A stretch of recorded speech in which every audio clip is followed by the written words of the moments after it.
हम लड़ेंगे हशर तक और हशर करते जाएंगे। और शहबाज शरीफ कोडू, और तुम्हें बात करनी नहीं आती, तुम जगह जगह पे लोगों की बेइज्जती करवा रहे हो पाकिस्तान की। जो जालिम आदमी होता है ना शहबाज शरीफ और राना सनाउल्लाह, वो जुल्म करता है। ये तारीख की किताबों में लिखा हुआ है। कौम की जड़ें मजबूत हैं, दरख्त तो सूख चुका है इनकी करप्शन की वजह से। हम अल्लाह ताला का नाम लेके ला इलाहा इल्लल्लाह मोहम्मद रसूलुल्लाह के बाद रूल ऑफ लॉ के लिए इधर खड़े हैं और हम फैसला लेके जाएंगे। हमारा किसी पॉलिटिकल पार्टी से ताल्लुक नहीं है, लेकिन रूल ऑफ लॉ होगा, हमारे खून से होगा। सर आप क्या कहेंगे इस तहरीक के बारे में? जी, हम इंडिपेंडेंट वकला हैं, रईसी इस रावलपिंडी इस्लामाबाद में हम वकालत करते हैं। और शहबाज शरीफ से मैं कहना चाहूँगा, बकरे की माँ कब तक खैर मनाएगी, और फसीले आतिश व आहन बहुत बुलंद सही, बदलते वक्त की रफ्तार कौन रोकेगा। हजार बर्ग गिरें लाख आंधियाँ आए, वो गुल तो खिल के रहेंगे जो खिलने वाले हैं। और अकल के नाखून लो, अब जनरल जिलानी नहीं जो तुम्हें बारी लगवा देगा, और चौधरी परवेज अलाई वगैरह नहीं जो तुम्हारी बातों में आगे तुम्हें पहली बारी लगवा के खुद पूरी ज़िंदगी के लिए बाहर में हो जाएंगे। आपने यही रवैया अपना रखा है कि CTBT शुरू से हमें याद है, हम पॉलिटिकल तहरीकों को जानते हैं। उस टाइम से आगे आपने पैसा चलाया हराम का, आपने ब्लूप्रिंट तस्वीरें बेनज़ीर भुट्टो की फेंकवाई, वही तर्ज अमल आज भी आपका जारी है। और हम यही कहना चाहेंगे, काला कोट और काली टाई, और जिस जिसकी शामत आई थी उन्होंने याद है ना, जिंदी जिंदी आई सी तो उनकी इब्तदा हो गई है। आले चीफ साहब ਨੂੰ फैसला तो करन दियो, ਇੱਥੇ ਅਸੀਂ रूल ऑफ लॉ से आए हैं, ठीक है, तो लॉ पा के रख देंगे। और कोई भी पार्टी होवे, हमारा किसी पॉलिटिकल पार्टी से ताल्लुक नहीं है, लेकिन रूल ऑफ लॉ होगा, हमारे खून से होगा, इनकलाब होगा, लड़ेंगे मरेंगे। और अभी मैं आ रहा था नादरा के ऑफिस के सामने भी वो कह रहे थे वकील साहब अपना नाम लिखाओ। नाम लिखाया, मैं क्या लिख, मैं कसूरदा हूँ वैसे तो वैसे ही लिख ला, पहले ही लिख ला मैं कसूरी हाँ। तो जब वकला को नहीं आने दे रहे तो अवाम को क्या आने देंगे। तो कुछ तो है जिसकी पर्दादारी है। और शहबाज शरीफ कोडू, और तुम्हें बात करनी नहीं आती, तुम जगह जगह पे लोगों की बेइज्जती करवा रहे हो पाकिस्तान की। बंदा डिजर्व करे ना तो फिर बंदा खड़ा होता है उस फोरम के ऊपर, और इस तरह जुल्म कर रहे हो। आप वकला को नहीं आने दे रहे हो, वकीलों को ह्यूमिलेट किया जा रहा है। अभी हजारों वकला मैंने देखे जिनको साइडों में खड़ा किया हुआ है। हर बंदा जुर्रत नहीं रखता, चारों तरफ से वकला को आने के लिए रोक दिया गया है। पहले मैं सरीना के सामने से आ रहा था, वहाँ पे मेरी गाड़ी को रोक दिया गया। फिर मैंने नादरा के ऑफिस की तरफ से आया हूँ, वहाँ से भी बड़ी मुश्किल से मैं आ पाया हूँ। और हज़ारों वकला चारों तरफ जहाँ से भी रोड आती हैं वहाँ खड़े हुए हैं।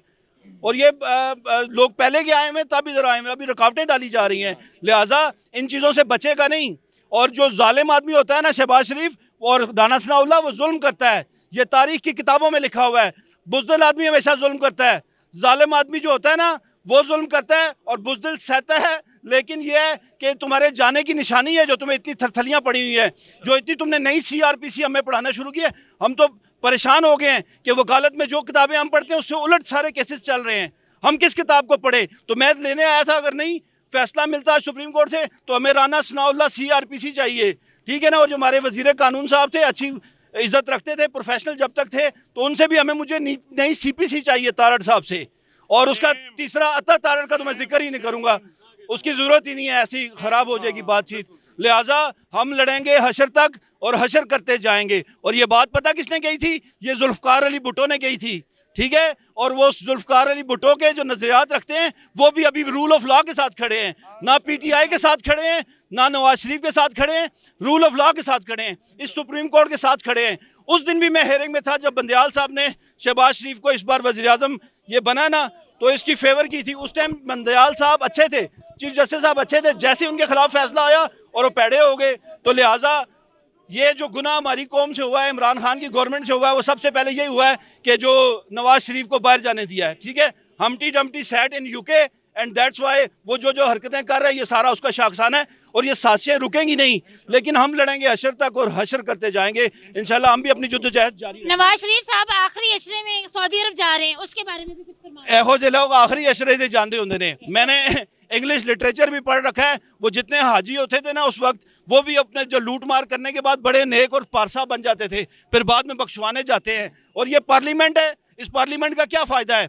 इस पार्लियामेंट और वज़ीर आज़म हाउस की बिल्डिंग को देखो, अदाओं पे अपनी ये इतरा रही है, ज़रा इनके गमले के फूलों को सूंघो, खूने गरीबा की बू आ रही है।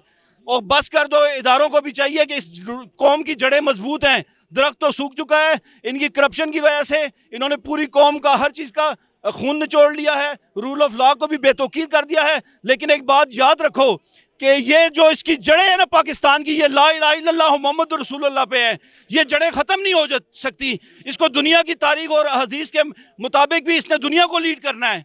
इसने आलमी जंगों में, आलमी पूरी आलम में इस्लाम का बोलबाला करना है। तो ये फूंकों से ये चिराग बुझाया ना जाएगा।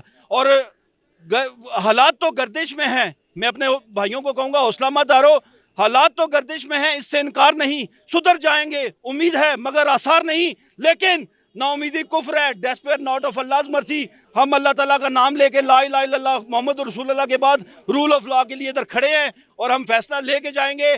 और जब तक वो इंसाफ के मुताबिक फैसला नहीं होगा, हम वकला जो हैं अपने हक अदा करते रहेंगे। और काला कोट और काली टाई वाली इंशाल्लाह एक बार याद फिर ताज़ी होगी। 75 साल पहले भी रमज़ान में पाकिस्तान आज़ाद हुआ था हिंदुस्तान से, और अब जो है वो पीडीएम के हत्थे चढ़ा हुआ पाकिस्तान। तो क्या लगता है रमज़ान में आज़ाद? इंशाल्लाह वही डॉट्स मिला लें। ये इस वक्त ये इवेंट्स होना, जो भी होगा, जैसा भी होगा, ये लिख के रख लें। फैसला आए, फैसला ना आए, जो भी होगा पाकिस्तान के हक में अच्छा होगा। और भाई पाकिस्तान ने तो आगे जाना है। ला इलाहा इल्लल्लाह मोहम्मद रसूलुल्लाह, पाकिस्तान का मतलब क्या? ला इलाहा इल्लल्लाह मोहम्मद रसूलुल्लाह। हम कैसे हार जाएंगे?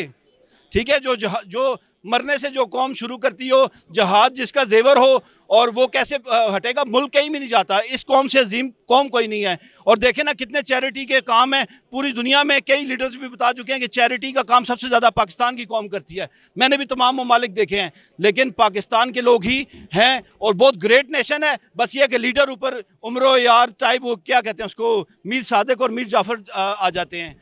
और यह है कि दुनिया हुन पुरानी दे, निज़ाम बदले जाएंगे, ऊँट की सवारी दे, मकाम बदले जाएंगे, आका बदले जाएंगे, गुलाम बदले जाएंगे। इंशाल्लाह घबराना नहीं है, हमने आगे बढ़ना है जज्बे के साथ। हम परों से नहीं उड़ते, हम जज्बों से उड़ते हैं। हुक्मरान भी तो हमारी वजह से आते हैं ना। आते तो हम सही हैं, हमारी गलतियां भी हैं ना थोड़ी सी, ठीक है। लेकिन यह है कि पीछे और बहुत से नेक लोगों के, हाफिज लोगों के, उनके काम भी आते हैं। तो पबिट्स, हाँ वो बात है। अलहाज बस अब तो खून पीन जो का साढ़े जलो ही नहीं गा, ठीक है ना। रूस रूसियाँ था, चीन चीनियाँ था, और पाकिस्तान डैश था, ठीक है ना। लेकिन अब हमें भी थोड़ा सा जीने दें, हमें भी आगे काम करते हैं। अब तो कुछ नहीं है, अब तो हम तो बिल्कुल हम खुश्क हो चुकी हैं। हमारी सिर्फ जड़ें जिंदा हैं, ऊपर से तना पूरा आपने खिज़ां का शिकार कर दिया है। अब इस कौम को बहुत मेहनत करना होगी, लेकिन मेहनत करने के लिए भी रास्ते से तो हट जाओ ना। जो जीतता है इलेक्शन वो आ जाए, आप आते हैं आप आ जाएं, जो आता है आ जाए, लेकिन जमहूरियत से उन लोगों को आने दें और इस अवाम को, इस मुल्क की कौम का तकदीर का फैसला करने दें। ये मेरी इस्तदा है और पूरी कौम की इस्तदा है, वकला बरदरी की भी इस्तदा है, हाथ जोड़ के इस्तदा है, आजी से इस्तदा है। खुदा दा वास्ता है, इस कौम का पीछा छड़ दो। सिलेक्ट ना करो। हाँ, सिलेक्शन नहीं चाहिए, किसी की भी सिलेक्शन नहीं चाहिए। और सिलेक्शन कौन दूसरे को कहता है? जो सबसे बड़ा मियाँ सिलेक्शन हो वो दूसरों को कहे, ठीक है। इस्लाम में भी हमें ये सिखाया जाता है कि अगर आप खुद कोई गलत काम करते हैं, दूसरे को नहीं आप कह सकते कि तुम क्यों करते हो। एक हदीस है ना कि एक बंदा था, उनसे पूछा दूसरे कि तुम नमाज कब पढ़ते हो या इस तरह, तो उससे पूछा गया कि तुम पढ़ते हो? उसने कहा नहीं। तो उसने कहा आप नहीं मना कर सकते, लिहाजा उसी पे चलना पड़ेगा। और ये कानून और रूल ऑफ लॉ को समझने के लिए पाकिस्तान कौमों को मैं एक मैसेज दूंगा, ये बड़ी मुश्किल गल नहीं है। सिर्फ 5वीं तक जिसने दिनियात पढ़ी है ना, जिसने अपनी दादी और नानी के पास बैठा है ना, उन्हें पता है की चंगा है तो की पैड़ा है, की सच है तो की झूठ है। उसी को रूल ऑफ लॉ कहते हैं, सच को रूल ऑफ लॉ कहते हैं, ठीक है। अपनी कौम से रिक्वेस्ट करूंगा, सिर्फ सच को जो रूल ऑफ लॉ कहते हैं। ये ज़र की जंग है न ज़मीनों की जंग है, ये जंग है बका के असूलों के वास्ते। जो खून हमने नज़र दिया था ज़मीन को, वो खून है गुलाब के फूलों के वास्ते। आज हम रूल ऑफ लॉ के एहया के लिए, पाकिस्तान की तरक्की के लिए, पाकिस्तान की फलाह के लिए सुप्रीम कोर्ट के बाहर अपने चीफ जस्टिस साहब से और रूल ऑफ लॉ से इज़हार यकजहती करने के लिए खड़े हैं।